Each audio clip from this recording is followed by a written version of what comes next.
Olá, meus irmãos. Que a graça e a paz do Senhor estejam conosco. Amém?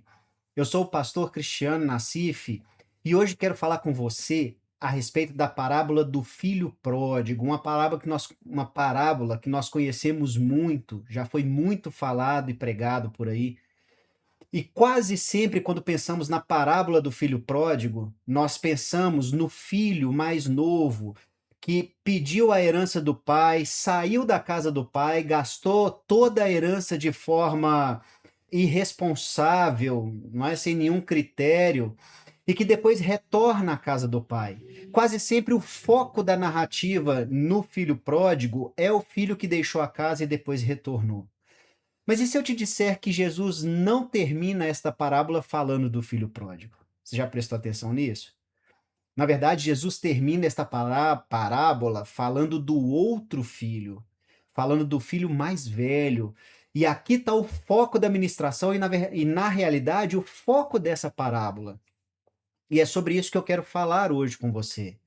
O filho mais velho, ele nunca deixou a casa do pai, ele nunca desperdiçou a herança do pai ou os bens do pai, ele nunca viveu uma vida rebelde, mas ainda assim ele estava tão perdido quanto o filho pródigo. E hoje nós vamos olhar para esse personagem que muitas vezes acaba sendo ignorado ou deixado em segundo plano, mas que na verdade era o foco dessa parábola de Jesus. E eu vou explicar por quê. Então, eu gostaria de contextualizar um pouquinho para a gente entender por que que esta parábola é o foco de Jesus. Se nós formos em Lucas, no capítulo 15, nos versos 1 e 2, nós vamos entender que Jesus estava contando essa parábola para os fariseus. Por quê?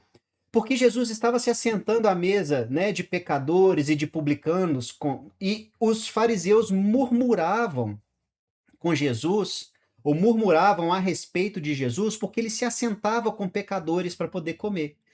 Jesus então começa uma sequência de parábolas, né? Ele vai falar sobre a ovelha perdida, sobre a dracma perdida, né, ou a moeda perdida, e ele vai contar a história do filho pródigo, que deixou a casa do pai e gastou os bens, mas depois retornou. Numa outra oportunidade, farei um vídeo também sobre o filho mais novo e sobre o pai. Hoje eu quero dar atenção para o filho mais velho, porque o filho mais velho dessa parábola, ele na verdade representa a nação de Israel. Se nós olharmos o contexto, Jesus está colocando aqui o pai representando o próprio pai, o próprio Deus, o filho mais novo, representando aqui nessa parábola, eu e você, os gentios, aqueles que não eram judeus, né? Ou seja, esse é o significado de gentio. Todo aquele que não era judeu era um gentio. Então, estamos falando de mim e de você. Na verdade, de todos os que não eram judeus na época de Jesus, mas de nós hoje que não somos judeus. E o filho mais velho está falando para a nação de Israel. Foi o filho que estava mais tempo em casa. É o filho que, vamos dizer assim, da promessa, não é? Aonde Deus prometeu a Abraão que faria uma grande nação daquele, né, daquela personagem de Abraão, faria uma nação, a nação de Israel, os judeus. Pois é, eles são o filho mais velho. E o primeiro ponto que eu quero abordar a respeito do filho mais velho é a falta de compaixão do filho mais velho. Quando o irmão retorna para casa, o filho mais velho, ele não celebra esse retorno. Se nós olharmos lá, na verdade, em Lucas, capítulo 15, no verso 28, ele, na verdade, simplesmente ignorou o que estava acontecendo ali, né? Ele se indignou com aquela festa que estavam sendo celebrada pelo retorno do seu irmão e não quis entrar na festa. E esse é o primeiro ponto que eu quero tratar, que é a falta de compaixão. Imagina, o seu irmão, ele estava perdido, ele saiu de casa e se perdeu pelo mundo. E você passou talvez tanto tempo sem ouvir falar do seu irmão, e um belo dia você descobre que o seu irmão está de volta, que ele está vivo. Isso não seria um motivo de celebração para qualquer um de nós?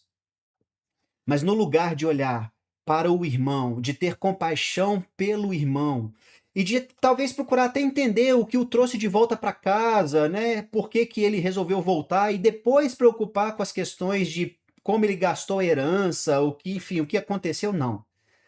O irmão mais velho estava mais preocupado com o fato de o filho mais novo ter gastado a herança de forma irresponsável, de ter pedido a herança para o pai ainda em vida, o que era um escândalo, do que de fato em celebrar a volta do irmão. E esse é o primeiro sintoma que nós precisamos observar, principalmente de nós que muitas vezes estamos há mais tempo na igreja. Eu já tenho aí meus 15 anos que tenho de caminhada com o Senhor. Nós precisamos fazer, e eu sempre convido a uma autorreflexão, se nós não estamos com esta síndrome do irmão mais velho e deixamos de ter compaixão e acabamos mais murmurando ou acabamos ou criticando as pessoas, não é?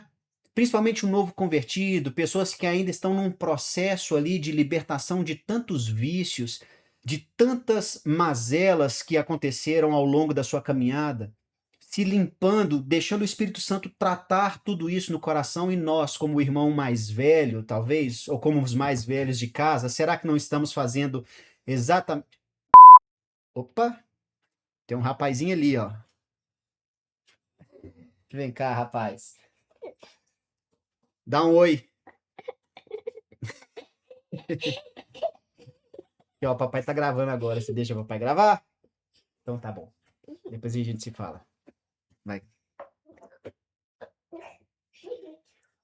Isso aqui dá a gravar em casa, pessoal. Bom, retomando aqui, não é? E o convite que eu estava fazendo era de uma autorreflexão. Se nós temos nos alegrado com aqueles que têm sido inseridos na igreja, se nosso coração se regozija de fato com um novo convertido, com alguém que aceita de volta os caminhos do Senhor, ou que aceita pela primeira vez, nunca esteve, está aceitando a Jesus pela primeira vez, se esse é o motivo de alegria do nosso coração. Porque se nós não nos alegramos, se nós olhamos mais os defeitos, mas ele era um traficante. Ah, mas ele já roubou as pessoas. Ah, mas ele era um mentiroso. Ah, mas ele é um adúltero. E nós, muitas vezes, fazemos questão mais de lembrar do passado das pessoas do que, de fato, da possibilidade da libertação daquela pessoa. Deus ainda transforma as pessoas. Deus ainda trabalha na vida das pessoas, e isto precisa ser um motivo de alegria para as nossas vidas. Você se alegra quando alguém é restaurado, ou você sente que aquela pessoa não merece uma segunda chance? Ah, não, mas o que ela cometeu é algo gravíssimo, é algo assim imperdoável. Imperdoável para quem? Imperdoável para mim? Imperdoável para você? Imperdoável para Deus? Ou será que Deus, de fato, não se alegra com um pecador que verdadeiramente se arrepende? Não é mesmo? Então, o primeiro ponto do filho mais velho que eu quero tratar é isso. É uma falta de compaixão pelo próximo. O segundo ponto que eu quero trabalhar é a respeito do filho mais velho, que é representado nessa parábola, né, pelo filho mais velho, mas que é a nação de Israel, é sobre a mentalidade de escravo. Este ainda era um povo que tinha uma mentalidade de escravo. Eles ficaram escravos por 430 anos aproximadamente no Egito. Depois foram escravos na Babilônia. Foram escravos do Império Medo-Persa. Estavam sobre o jugo da nação, do Império Romano. Mesmo pós-exílio, é um povo que ficou muito temente ao castigo de Deus pela forma e pela conduta com qual eles estavam dedicando ao Senhor as suas orações, o seu culto. Né? Se você for lá no livro de Malaquias, fala muito bem sobre isso. Não fala só sobre dízimo e oferta. Aliás, o livro de Malaquias não é sobre dízimo e oferta, apesar de lá falar sobre dízimo e oferta, mas é justamente sobre um povo que estava fazendo um culto para Deus de qualquer jeito. E que Deus chama esse povo a um arrependimento, realmente a ver o que importava. Então era um povo que ainda tinha uma mentalidade de escravo, não é isso? Se nós olharmos na parábola, ele vai dizer, o filho mais velho vai dizer o seguinte: há tanto tempo que eu te sirvo, há tantos anos eu te sirvo, e você nunca me deu um cabrito, um cordeiro, um novilho cevado, não é? Ou seja, um novilho gordo para que eu celebrasse com os meus amigos. Então, percebe que esta fala do filho, ela tá mais para uma fala de patrão e empregado, como se o patrão devesse alguma coisa para o empregado. Há tanto tempo que eu te sirvo, há tanto tempo que eu faço a sua vontade, e você não me pagou como deveria. Ou você pagou o meu irmão melhor do que a mim. Percebe? Como há uma mentalidade de servo e de senhor aqui, é uma mentalidade de escravo. E esse é um outro perigo que nós precisamos fazer uma autoanálise, principalmente se estamos na igreja há mais tempo. Será que não temos nos relacionado com Deus numa mentalidade de patrão e empregado mais do que de pai e filho? Deus espera sim que nós o sirvamos. Deus sim, ele é Senhor. Mas Deus também é Pai. Deus também, ele vai dizer na sua palavra, se nós que somos maus sabemos dar boas coisas aos nossos filhos, quanto mais o próprio Deus, qual filho que pedindo pão, não é, nós daríamos uma pedra a ele? Não é isso que está escrito na palavra? Hebreus também vai dizer que sem fé é impossível agradar a Deus. Por quê? Porque aquele que se aproxima de Deus precisa crer que ele existe e que ele é galardoador, que ele é abençoador daqueles que o buscam, ou daqueles que o amam. Então Deus sim, ele é servo e Deus sim é senhor, perdão, né? E nós somos os servos, mas não é esta a relação que Deus quer que tenhamos com ele, é uma relação de filho e de pai. Mas o filho mais velho não, ele tinha uma mentalidade servil, uma mentalidade de serventia. Ele queria merecer aquilo que o pai tinha para oferecer. Ele mede a sua relação com o pai pelo serviço prestado. Esta era a doença espiritual dos fariseus. Eles achavam porque guardavam a lei, porque eram descendentes de Abraão, e pensa que porque Deus tinha dado a lei a Moisés, eles eram os guardiões da lei, que nenhum outro povo era merecedor deste relacionamento com Deus, senão os judeus. E eles tinham uma série de regras para cumprir, e eles achavam que o simples cumprimento dessas regras era o suficiente. E nós, infelizmente, podemos estar assim dentro da igreja. Este é o cuidado e a reflexão que eu quero trazer aqui no dia de hoje. Você tem servido a Deus e achado que Deus te deve alguma coisa, que você é merecedor de alguma coisa pelo que você tem feito para Deus? Entenda, Deus quer te abençoar, meu irmão. Eu entendo que Deus quer, Ele tem prazer em nos abençoar. Mas nós não podemos ter essa mentalidade de servos e de escravos, achando que nós merecemos porque nós estamos fazendo algo. Nós precisamos entender que Deus ele é gracioso e a sua graça nos alcança. É essa graça que nos dá, que nos abençoa, que faz nascer o sol sobre os justos e sobre os injustos. É por causa desta graça que nós não somos consumidos. Deus não deve nada a mim e a você.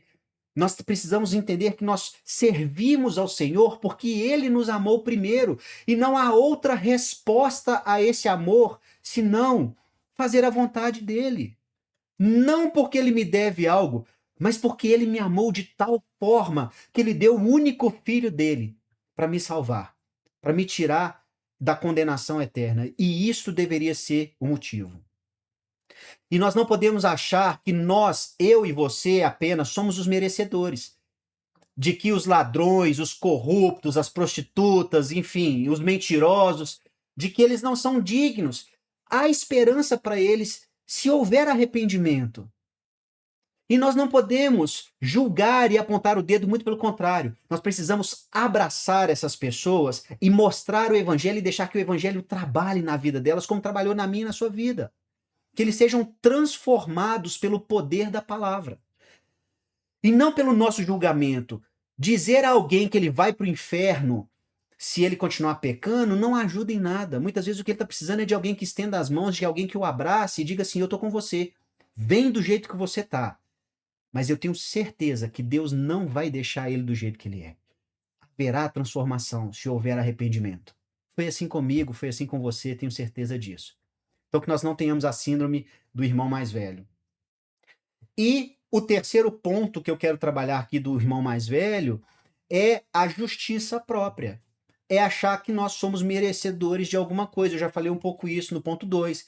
Mas o filho mais velho começa a sua lista de méritos. Eu nunca transgredi, eu te sirvo já há tanto tempo, você nunca me deu um novilho cevado para eu celebrar. Ou seja, ele acha que ele é merecedor, é uma justiça própria. Ele acredita que ele merece algo pelo que ele faz.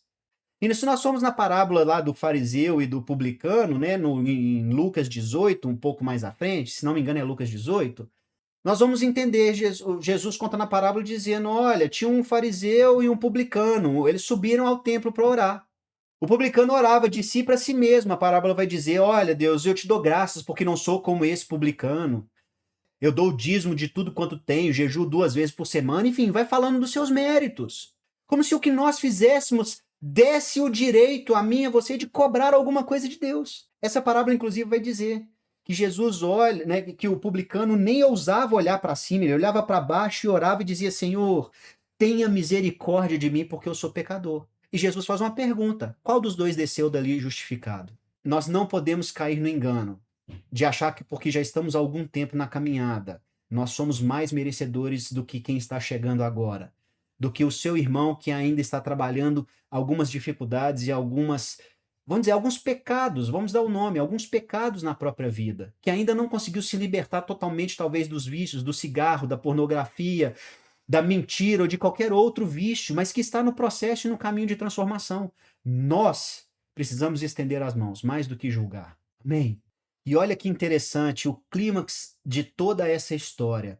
Quando o pai sai para falar com o filho, não é o pai vai falar com o filho mais velho, ele convida o filho para a festa. Filho, você não vai entrar?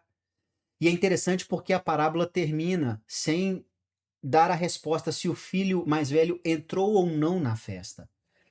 E vamos pensar nisso como as bodas do Cordeiro, que Apocalipse vai dizer, que nós tanto aguardamos a segunda vinda de Cristo.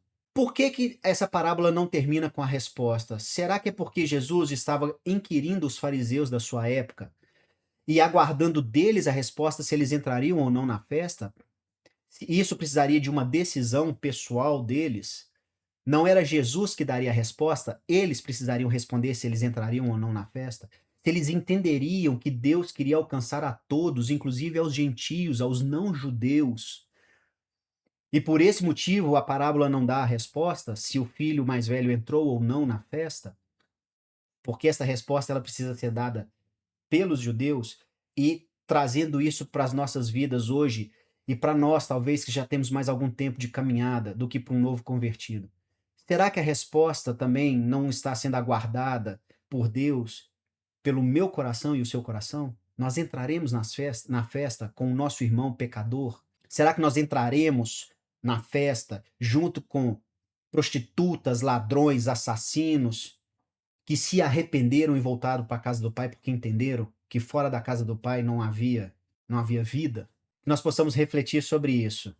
E se você ficou até aqui, e se você quer aprender um pouco mais, se você tem murmurado muito na sua vida, e tem falado, nossa, minha boca tem falado coisas terríveis, quando eu vejo eu já falei, eu tenho 2 vídeos aqui no canal, um falando sobre a murmuração e um outro falando a respeito da nossa boca, do que sai da nossa língua, que o que a nossa boca fala pode ser vida ou morte. Quero te convidar a ir lá e assistir esses 2 vídeos.